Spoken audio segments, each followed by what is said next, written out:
Ya boleh, tapi dalam tempat mereka tersendiri. Jadi bukan mengiktiraf agama, tetapi membenarkan penganut agama lain menjalankan perintah larangan agama mereka sendiri. So itu bukan universal, saya rasa. Pak Khalid ni ada komen. Okay. Syakirit is at the back. Yes.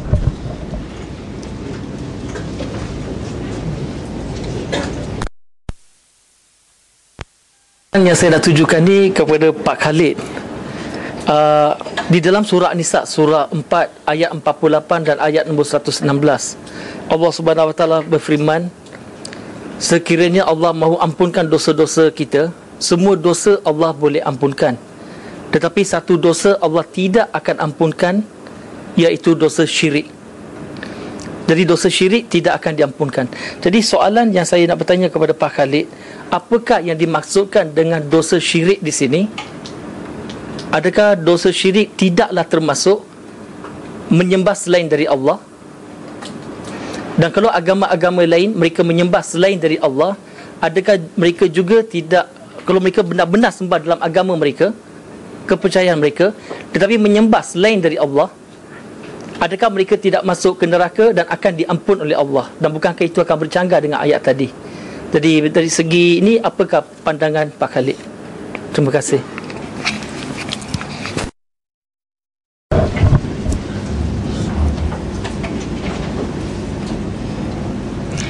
Dia Tuhan banyak nama. Ya, tidak semestinya Tuhan banyak nama itu Tuhan tu berbilang. Ya. Pada kaum lain, Nabi itu memperkenalkan Tuhan dengan nama yang lain, ya, dalam bahasanya. Dan setiap wahyu diturunkan kepada umat lain itu mengikut bahasanya. Ya, Allah itu bahasa Arab. Ya. Tentulah pada apa nama Tuhan yang Maha Esa dalam orang Eskimo, ya, orang Cina, ya, orang Yunani dan sebagainya. Ya. Itu yang penting. Kalau dia tidak menyembah Tuhan yang bernama Allah, tidak bermakna mereka tidak menyembah Tuhan, ya, sebagaimana yang dibawa oleh nabi-nabi kepada mereka itu, ya. Jadi ini yang kita kenal, orang Islam kenal, ya, melalui Quran dan dibawa melalui Rasulullah SAW, ya, namanya ini, ya. Bagi nabi yang lain, rasul yang lain, yang semua umat ada, namanya lain, ya. Kalau masyarakat itu bahasanya Sanskrit, ya, nabi itu bercakap dalam bahasa Sanskrit, ya. Kalau Pali dalam bahasa Pali, ya. Jadi tetap tauhid, ya. Tidak boleh ada dua atau tiga Tuhan, ya. Dan ini kalau ahli falsafah dan sebagainya pun mengatakan ianya tak boleh ada dua. Kalau dua, Tuhan akan berkelahi, ya. Jadi sebagaimana kita nak faham peninggalan nabi-nabi yang lalu, yang di luar, ya, yang di luar, di dalam apa ni katakan agama Semitik itu, gitu kita tahu yang disebut pada kita ialah yang ada dalam Al-Quran ini. Tapi banyak lagi yang tidak disebut umat-umat lain, yang di tamadun Cina, di tamadun India, di tamadun Afrika, ataupun tempat-tempat lain yang kita tidak tahu, iaitu dan dalam semua agama ini tidak boleh mensyirikkan. Itu dijelaskan secara prinsip, dijelaskan dalam semua nabi-nabi dan rasul-rasul diutuskan kepada semua umat ini, menyatakan ialah tauhid, ya, ajaran tauhid, ya. Tetapi apa kita menyebut tauhid, ya, yang lain itu tak menyebut, dia menyebut ni tentunya dalam bahasa mereka, ya. Kita tak sebut nabi, ya, dia tentulah menyebut dalam bahasa mereka, ya. Jadi di sini saya rasa Al-Quran itu memang menjelaskan, summing up, ya, benda ini, ya, yang menjelaskan, ya. Jadi bila kita encounter, bertembung dengan agama lain, ya, yang mereka kata mereka terima daripada bentuk-bentuknya itu begitu, ya. Jadi kita kena tengok. Tetapi secara prinsipnya Al-Quran menjelaskan bahawa setiap umat itu ada agamanya, dan tentunya bila Rasul itu dengan syariat yang tersendiri, cara peribadatan yang dibawa oleh nabi-nabi tersebut tentu tidak sama dengan peribadatan kita, ya. Jadi kita yang tak tahu, ya, dan mereka menceritakan tentang Tuhan ni, bagaimana sifat-sifat Tuhannya itu dengan cara yang itu hak Tuhan untuk apa yang dikatakan self disclosure atau tajali, untuk menjelaskan dirinya itu kepada umat tersebut, ya. Ini isyarat yang diberikan oleh hadis ini, ya. Dia tak kata, ya, mengatakan Tuhan tu bertambah, berdua atau tidak, ya. Ya, dalam bentuk yang lain untuk umat yang lain, iaitu yang mereka tahu begitu, yang bukan untuk kita, memang dinafikan.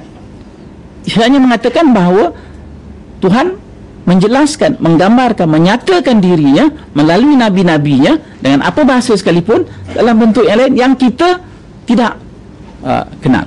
Nah, itu yang saya faham. Jadi penjelasan yang dibuat oleh Ibnu Arabi ialah untuk memungkinkan kita untuk memahami perkara ini apabila kita bertembung dengan berdialog, berbincang dengan mereka yang berlainan agama, mereka yang berlainan kepercayaan, berlainan teologi dan sebagainya. Yes, yes. Mungkin soalan saya tadi kurang jelas. Nak rakam dulu tu kan? Boleh. Ini untuk rakaman video. Okey, minta maaf kalau Allah ni boleh dipanggil dengan nama-nama yang berbeza, seperti mana disebut dalam surah Isra surah 17 ayat 110. Panggillah dengan nama Allah Ar-Rahman. Semua nama yang makna yang paling baik adalah layak untuk Allah. Jadi, tetapi persoalan yang saya timbulkan di sini tentang syirik tadi, di mana Pak Khalid ada jelaskan sebahagian. Soalan saya, kalau seseorang tu mengaku dirinya Nasrani sebagai contoh, dan bila kita tanya dia Kristian, percaya kepada Tuhan itu satu, tetapi dia percaya kepada konsep Trinity. Dia percaya Jesus itu juga adalah Tuhan, tetapi bukan tiga Tuhan. Konsep Trinity, satu Tuhan, tiga dalam satu. Dan ini bertentangan dengan Islam. Dalam surah An-Nisa surah 4 ayat 171, Allah Subhanahu wa taala berfirman, jangan sebut Trinity, itu lebih baik bagi kamu. Surah Maidah surah nombor 5 ayat 73, Allah Subhanahu wa taala berfirman, mereka melakukan kekufuran siapa-siapa yang menyebut Trinity. Surah Taubah surah 9 ayat 30, Allah Subhanahu wa taala berfirman, menafikan terus bahawa Nabi Isa adalah anak kandung Allah. Jadi soalan saya, kalau seseorang itu mengaku diri ini sebagai Kristian dan tetap percaya Tuhan itu satu, tetapi konsep Trinity, menyembah Jesus sebagai Tuhan, adakah di akhirat nanti dia tetap masuk syurga dan selamat, atau ini yang dikatakan melakukan syirik? Terima kasih. Ini kembali kepada innal ladzina amanu wa hadu wa nasara, ya. Konsep Trinity itu sudah wujud. Memang ada pelbagai versi di kalangan orang Kristian tentang perkara itu, ya. Konsep triunine unity, ya. Jadi bagi kita Tuhan itu tetap satu, ya. Tetapi bagi kita, apabila Tuhan itu ada disebut kita 99 nama, ya, Tuhan tetap satu, bukan 99, ya.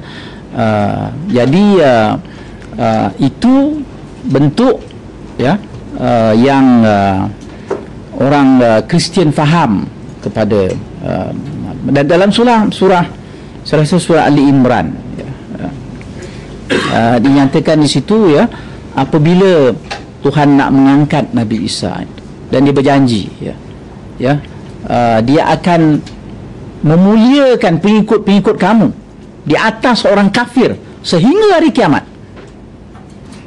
Ya, ini janji Tuhan kepada pengikut-pengikut Nabi Isa, ya, bila Nabi Isa diangkat, aku angkatkan, memuliakan kamu di atas orang kafir sehingga hari kiamat, ya. Jadi begini, tetapi Tuhan juga menyatakan bahawa, dan aku akan jelaskan pada kamu di akhirat tentang apa yang kamu perselisihkan, ya, tentang konsep Trinity. Ya. Konsep Trinity ialah suatu konsep yang lain daripada kita, daripada umat Nabi Muhammad. Itu konsep yang lain dan kita tak terima itu, dan tak boleh masuk dalam konsep ketuhanan kita.